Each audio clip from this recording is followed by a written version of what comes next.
Channel पे नए हो तो लाइक शेयर सब्सक्राइब कर देना। चलिए शुरू करते हैं। गरुड़ पुराण के अनुसार मांस खाना पुण्य है या पाप, क्या कहता है हिंदू धर्म। मित्रों, हम आपका स्वागत करते हैं। वैसे तो भोजन में हम क्या खाएं और क्या नहीं खाना चाहिए, ये लोगों का व्यक्तिगत फैसला होता है। लेकिन यहाँ हिंदू धर्म में कुछ लोग मांसाहार को निषिद्ध मानते हैं, वही उनमें से कई लोग मांसाहार को काटकर और मारकर खाते हैं। आज भी ये कार्य हमें कई जगहों पर मिलता है। एक और मांसाहार का ग्रहण करने वाले लोग शाकाहारी खाने वाले लोग को घास पूछ वाले लोग बताते हैं, और दूसरी ओर देखें तो शाकाहारी खाने वाले लोग वह मांसाहारी खाने वाले लोगों को जानवरों पर अत्याचार करने वाले लोग मानते हैं। लेकिन मित्रों, आप आंख बंद कर आप किसी बात को आप मानना नहीं है, और ये लक्षण बुद्धिमान लोगों के ये लक्षण नहीं होना चाहिए।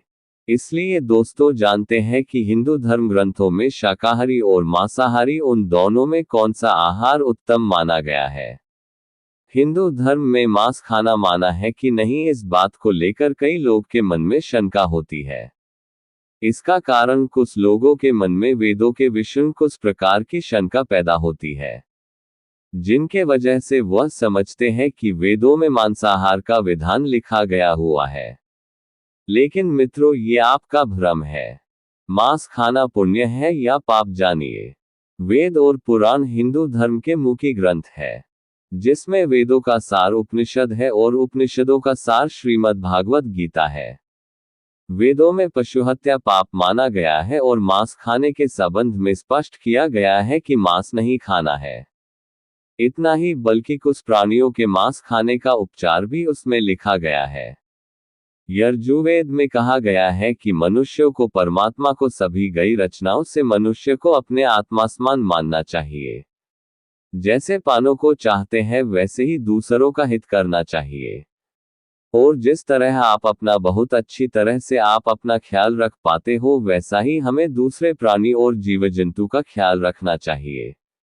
वैसे ही अर्थवेद में कहा गया है कि ये मनुष्य तुम चावल, गेहूं, दाल आदि आहार के रूप में तुम ग्रहण करते हो, वही तुम्हारे लिए वही उत्तम माना गया है। तुम कभी भी नर या प्राणी का हिंसा मत करो। वही बात ऋग्वेद में बताया गया है कि गाय जगत की माता है और उनकी रक्षा करने की ही समाज की उन्नति है।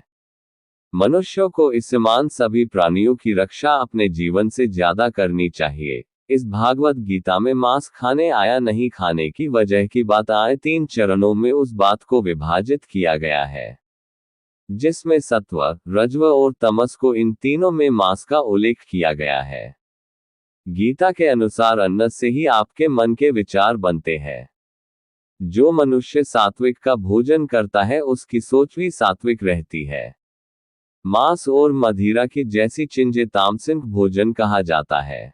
इस तरह का भोजन करने वाले लोग अक्सर कुकर्म, रोगी, एक दर्दी की तरह रहना, दुखी और सदैव के लिए आलसी बन जाते हैं। गीता के अनुसार सात्विक भोजन करने वाले लोग की उम्र बढ़ती है और उसका आयु को लंबा कर देता है, और उनका मन को स्वस्थ और तंदुरुस्त रखने के लिए बहुत ही अच्छा होता है, जिस कारण वह बल, बुद्धि और आयु को बढ़ाने में हमें इस हिंदू की तरह हमें शाकाहारी का भोजन खाना चाहिए। ठीक वैसे ही गरुड़ पुराण में बताया है कि जिसमें हमें श्री कृष्ण की एक कथा का वर्णन मिलता है। गरुड़ पुराण के अनुसार इस कथानुसार मांस खाना पुण्य है, ये बात को लेकर भगवान श्री कृष्ण की कथा। बचपन में एक दिन श्री कृष्ण तब यमुना किनारे पर एक पेड़ के नीचे एक दिन बांसुरी बजा रहे थे। ठीक उसी समय पर उसके पास एक हिरन दौड़ता हुआ हिरन आया था और वहां के पीछे जाकर वह चुप गया था। तब हिरन बहुत डरा हुआ था। तब श्री कृष्ण ने हिरन के माथा पर हाथ हिलाया और तब हिरन को पूछा, क्या बात है हिरन, तुम बड़ा घबरा कर यहाँ पर आ गए। तभी वहां पर एक शिकारी वहां आ गया। तब शिकारी बोला कि ये मेरा शिकार है, तुम मुझे दे दो। तब भगवान श्री कृष्ण बोले कि हर जीवित प्राणी पर सबसे पहले उनका हक होता है, न कि किसी और का हक होता है। ये बात सुनकर शिकारी को बड़ा ही क्रोध आ गया था। उस शिकारी गरज हुए कहा, भगवान कृष्ण को, ये मेरा शिकार है जिसे मैं पकाकर खाऊंगा, ये बात छोड़ो, तुम मुझे तुम्हारा ज्ञान मत दो।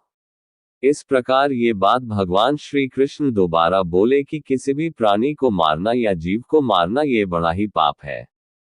क्या तुम पाप के भागी बनाना चाहते हो? मांसाहार ये पापा है या पुण्य, ये बात तुम नहीं जानते हो। तब वह शिकारी बोला कि मैं आपकी तरह बहुत ज्ञानी नहीं हूं कि मैं क्या जानूं कि मांसाहार पापा है या पुण्य, ये बात नहीं जानता हूं। मैं तो बस इतना जानता हूं कि मैं यदि ये शिकार नहीं कर पाया तो मुझे ये खाना नहीं मिल पाएगा। मैं इस हिरण को इस जीव से मुक्त कर मैं तो पुण्य ही तो कमा रहा हूं। फिर आप क्यों मुझे इस पुण्य को कमाने से मुझे तुम रोक रहे? जहां तक मैंने सुना है कि जीवा हत्या तो शास्त्रों में उसका उल्लेख किया गया है। तब राज भी शिकार करते थे, तब ये पाप नहीं कहलाता था, और इस पाप का मैं ही क्यों अब भोगी बनूं, बताओ तुम। तब शिकारी श्री कृष्ण को पूछा, अब आप ही बताइए कि मांसाहार पाप है या पुण्य, इसके बारे में बताइए। तब शिकारी की बात सुनकर भगवान श्री कृष्ण को लगा कि ये शिकारी मांसाहार खाकर आपने बुरी नष्ट कर बैठा है। इसके अंदर सोचने और विचार करने वाले भी विचार उसके अंदर नहीं, बल्कि ये बात को पूरा ही समझता ही नहीं है, इसलिए इस शिकारी का ये बात बहुत अच्छी तरह से समझ आए। तब भगवान श्री कृष्ण को एक कथा सुनते हैं कि हंसे खेतों में अन्न का उत्पादन कम हो गया था। तब वहां के राजा को बहुत चिंता करने लगे और मन में ही मन में सोचते रहे कि इस समस्या का निदान योगी रीत से नहीं हुआ है तो ये कोठार के बहरे हुए अनाज भी कम हो जाएगा और इसके बाद संकट और भी संकट बढ़ जाएगा। इस समस्या का हल करने के लिए राजा ने मंत्री एवं सभी राज्य दरबारी और मंत्रिपरिषद में राजदरबार में सभी को बुलाया और ये बात सभी को पूछा कि इस राज्य में इस भूखमरों की समस्या का इलाज करने के लिए हम क्या करें। ये बात सुनकर सभी मंत्रीगण सोचते रहे, यदि हम चावल गेहूं को उगाने के लिए हमें बहुत ही श्रम करना पड़ता है और उसमें भी समय काफी ज्यादा लगता है, ऐसे में राजा कोई भी सस्ता नहीं हो सकता है। तभी शिकरा करने वाले एक मंत्री ने खड़े होके कहा कि करने वाले महाराज ने कहा कि सबसे आसान तरीका मांसाहारी है। ये धन की खर्चा नहीं करता है होगा और आपको समय भी बर्बाद नहीं होगा। इस बात को लेकर सबका समर्थन मिलता है। तब राजा वह पर शांत होकर सबकी ओर देखता है और उसके बाद मंत्रिपद ने कहा कि मैं ये बात नहीं मानता है कि मांस ये सबसे सस्ता पदार्थ है, ये नहीं मानता हूँ। फिर अभी मैं इस विषय पर मैं आपको कल ये बात देता हूँ। प्रधानमंत्री जब उस मांसाहार हर के घर जाकर पहुंचे और उनसे कहा कि संध्या को महाराज बीमार हो गए, उनकी हालत बहुत ही खराब हो गई है। तब वैद्य ने कहा कि तब कुछ शक्तिशाली प्राणी का मांस यदि मिल जाए तो वह जल्दी ही ठीक हो जाते हैं। तब उसे ने कहा कि आप मेरे पास आप सब कुछ मांग सकते हो। तब शिकारी ने कहा कि मैं तुम्हारा हृदय निकाकर मैं राजा को दे देता हूँ। तब वह उदास हो गया।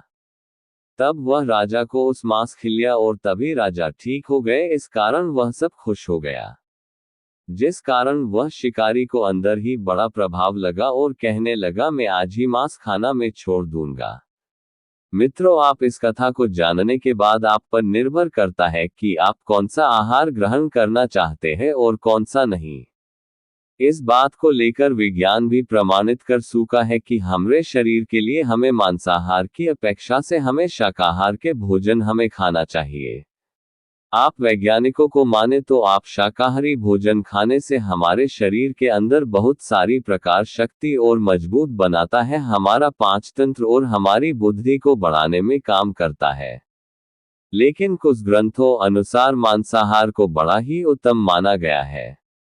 जिन जीवों को आप मारकर खा रहे हो उन्हें पाने प्राण बचाने का के लिए अवसर भी नहीं मिलता है। जिस तरह हम प्राणियों का शिकार करते हैं तो हमें इस जन्म या दूसरे जन्म हमें ये मनुष्य का अवतार नहीं मिलता। तो मित्रों, हम उम्मीद करता हूँ आपके कई भ्रम आपके टूटे होंगे।